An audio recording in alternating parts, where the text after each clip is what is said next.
Video शुरू करने से पहले एक बार फोर्ब्स के इस सर्वे पर नजर मारते हैं। यहाँ फोर्ब्स ने अपने 60 लाख ग्लोबल रीडर्स का सर्वे किया है पता करने के लिए कि वर्ल्ड की top 10 most reliable and least reliable गाड़ियाँ कौन सी है। और इस बात में कोई हैरानी नहीं है कि रिलायबल कार्स की लिस्ट में 8 गाड़ियाँ जापानीज है, एक साउथ कोरियन और केवल एक अमेरिकन है। लेकिन लीस्ट रिलायबल की लिस्ट में 7 गाड़ियां अमेरिकन है और 2 जर्मन। पर ऐसा क्यों जापानीज गाड़ियों को सिंबल ऑफ रिलायबिलिटी माना जाता है, जहां पर फोक्सवैगन और फोर्ड जैसी जर्मन और अमेरिकन गाड़ियां अपनी महंगी मेंटेनेंस के लिए ही मशहूर हैं। आइए 3 पॉइंट्स में जानने की कोशिश करते हैं why Japanese engines last longer.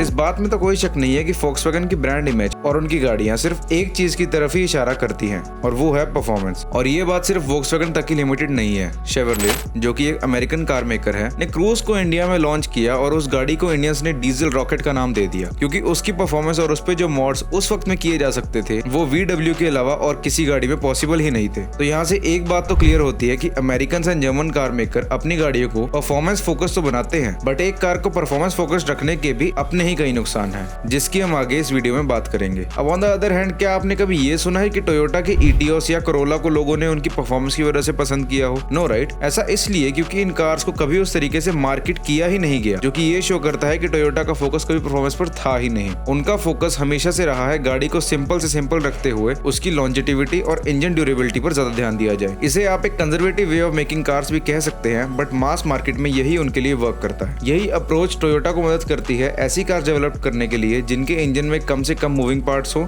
जिससे फेलियर का चांस भी उतना ही कम रहे।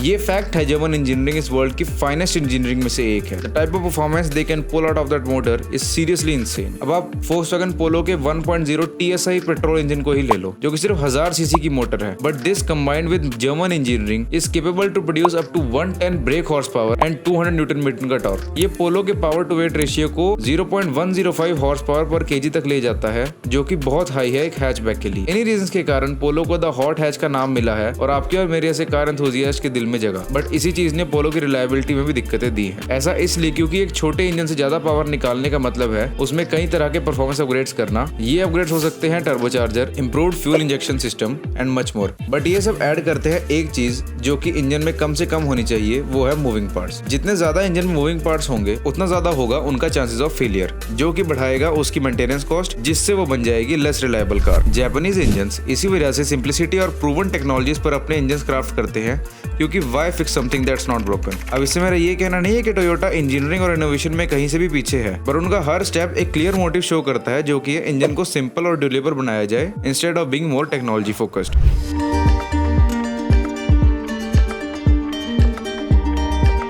जैसे कि हमने बात करी कि जर्मन इंजन ज्यादा टेक्नोलॉजी और परफॉर्मेंस फोकस होते हैं और उनकी बिल्ड और रिसर्च भी उस तरीके से की जाती है, लेकिन यही चीजें बढ़ाती हैं हमारी मेंटेनेंस कॉस्ट। आइए जानते हैं कैसे। जर्मन इंजन्स में जर्मन इंजीनियरिंग यूज होती है, जो कि एक आम इंडियन मैकेनिक के लिए समझना थोड़ा मुश्किल है। स्पेशलिस्ट अवेलेबल हैं, लेकिन अगर हम ये कहना चाहें कि कोई भी मैकेनिक जर्मन इंजन को देख सकता है तो ये बिल्कुल गलत होगा। अब क्योंकि ये इंजन स्पेशलिस्ट मांगते हैं, इनकी लेबर कॉस्ट भी फिर स्पेशल ही आती है, जो की रीजन है इनकी बढ़ी हुई मेंटेनेंस का। ये इंजन डिमांड करते हैं ऑथराइज सर्विस सेंटर, क्योंकि अगर आप किसी भी मैकेनिक को अपनी कार से छेड़छाड़ करने दोगे तो दिक्कतें अराइज हो सकती हैं। परफॉर्मेंस अपग्रेड्स के चलते इस इंजन में हर चीज नॉर्मल थोड़ी हटके लगती है। जैसे एक मारुति स्विफ्ट को ले लीजिए, जिसमें किसी भी नॉर्मल इंजन ऑयल से काम चल जाता है, लेकिन वही हमारी पोलो मांगती है Volkswagen certified quality engine oil और हमारी जेब से ढेर सारे पैसे। सिमिलर फैशन इस इंजन के पार्ट्स में भी देखने को मिलता है। जहाँ पे स्विफ्ट की क्लच प्लेट आपको आसानी से 800 से 1000 रुपए की मार्केट में मिल जाएगी, वहीं पोलो के लिए आपको 2500 से 3000 रुपए देने पड़ेंगे। अगर हम बात करें जापानीज कार्स की, तो उन्होंने अपने इंजन को शुरू से ही सिंपल रखा है, जिससे कि उन्हें हर मैकेनिक आराम से सर्विस कर सकता है और उनके रिप्लेसमेंट पार्ट्स भी इतने महंगे नहीं हैं। इंडिया पे तो ये तक कहा जाता है कि मारुति सुजुकी गाड़ियों पे तो मैकेनिक अपने हाथ साफ करते हैं, यानी कि काम करना सीखते हैं। अपनी सिंपलिस्टिक अप्रोच के कारण ये इंजन्स कॉस्ट और मेंटेनेंस को लो रख के रिलायबल बने रहते हैं। जापानीज इंजन्स की रिलायबिलिटी की मिसाल तो उनके ड्राइवर्स ही देते हैं। जैसे कि ये है तमिलनाडु के एक टोयोटा इनोवा के ओनर, जो कि अपनी इनोवा को 10 लाख किलोमीटर से भी ज्यादा चला चुके हैं और अभी भी इसको बेचने का कोई प्लान नहीं रखते हैं। ऐसे ही ढेरों एग्जाम्पल्स आपको इंटरनेट और अपने अपने आसपास में मिल जाएंगे और यही रीजन है इन इंजन्स के वर्ल्ड फेमस और मोस्ट रिलायबल होने का। लेकिन performance is what car enthusiast need in a car